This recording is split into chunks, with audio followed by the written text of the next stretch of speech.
Parole de Dieu quotidienne. L'ordre de Dieu à Satan.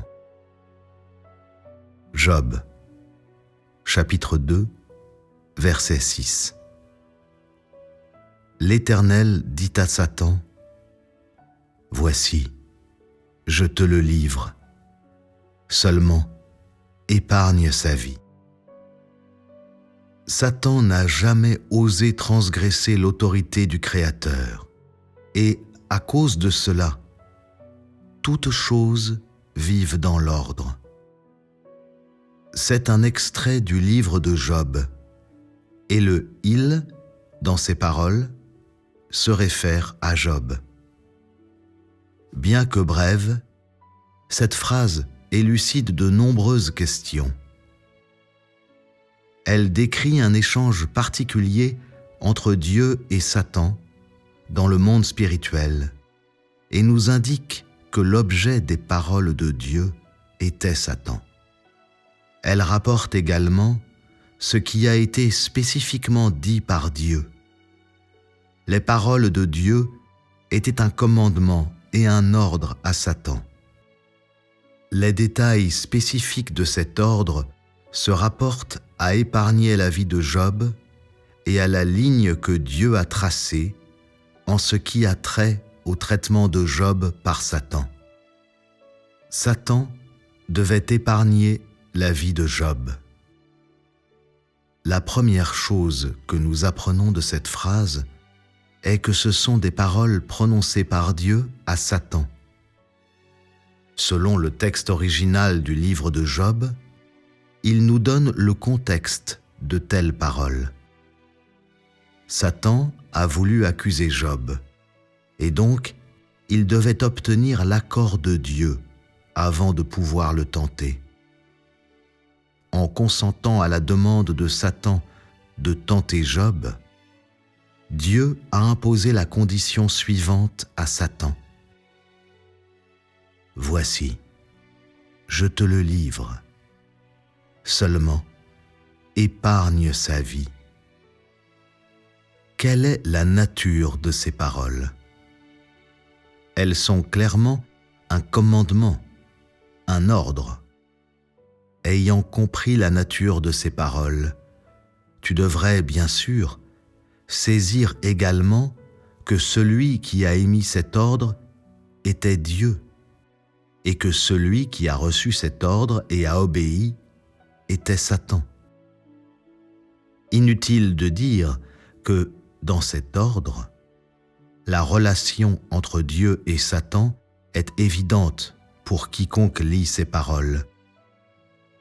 Bien sûr, c'est aussi la relation entre Dieu et Satan dans le monde spirituel, et la différence entre l'identité et le statut de Dieu et de Satan, inclus dans les exposés des échanges entre Dieu et Satan dans les Écritures, et, à ce jour, est l'exposé textuel et l'exemple spécifique dans lesquels l'homme peut apprendre la différence distincte entre l'identité et le statut de Dieu et de Satan.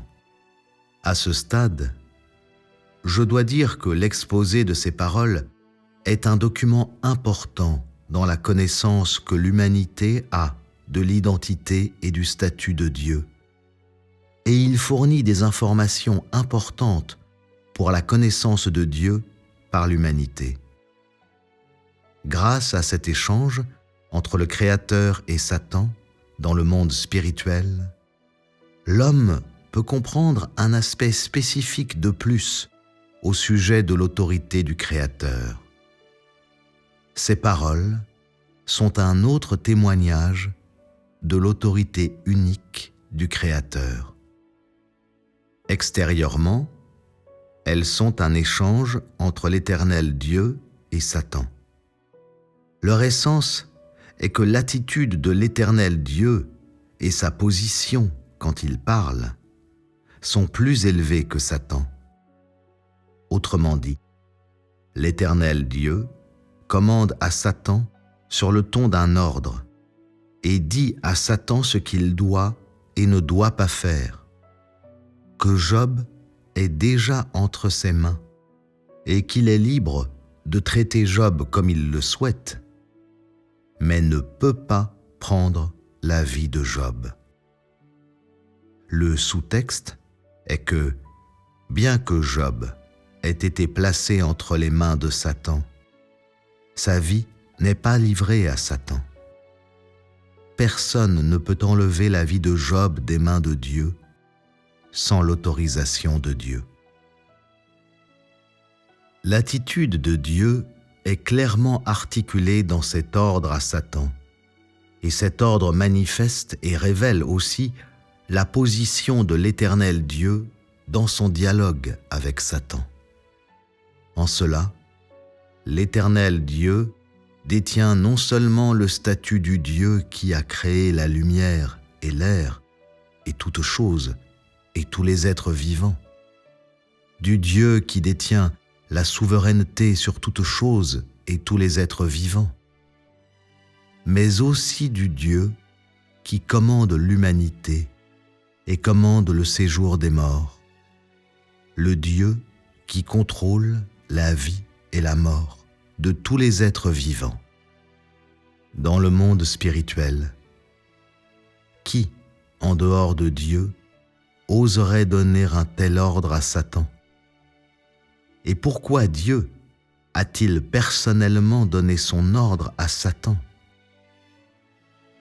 Parce que la vie de l'homme, y compris celle de Job, est contrôlée par Dieu. Dieu n'a pas permis à Satan de toucher à la vie de Job ou de la prendre. C'est-à-dire que juste avant que Dieu ait permis à Satan de tenter Job, Dieu s'est encore souvenu d'émettre spécialement un tel ordre et a ordonné de nouveau à Satan d'épargner la vie de Job. Satan n'a jamais osé transgresser l'autorité de Dieu et de plus, a toujours écouté et obéi aux ordres et aux commandements spécifiques de Dieu, n'osant jamais les défier et, bien sûr, n'osant pas modifier librement aucun des ordres de Dieu. Telles sont les limites que Dieu a établies pour Satan. Et donc, Satan n'a jamais osé franchir ces limites. N'est-ce pas la force de l'autorité de Dieu? N'est-ce pas un témoignage de l'autorité de Dieu? Satan a une compréhension beaucoup plus claire que l'humanité de la manière de se comporter devant Dieu et de voir Dieu. Et ainsi, dans le monde spirituel, Satan voit le statut et l'autorité de Dieu très clairement et a une profonde appréciation de la force de l'autorité de Dieu et des principes qui fondent l'exercice de son autorité. Il n'ose pas du tout les ignorer, ni n'ose les violer d'aucune façon, ni faire quoi que ce soit qui transgresse l'autorité de Dieu. Et il n'ose pas défier la colère de Dieu, d'aucune façon.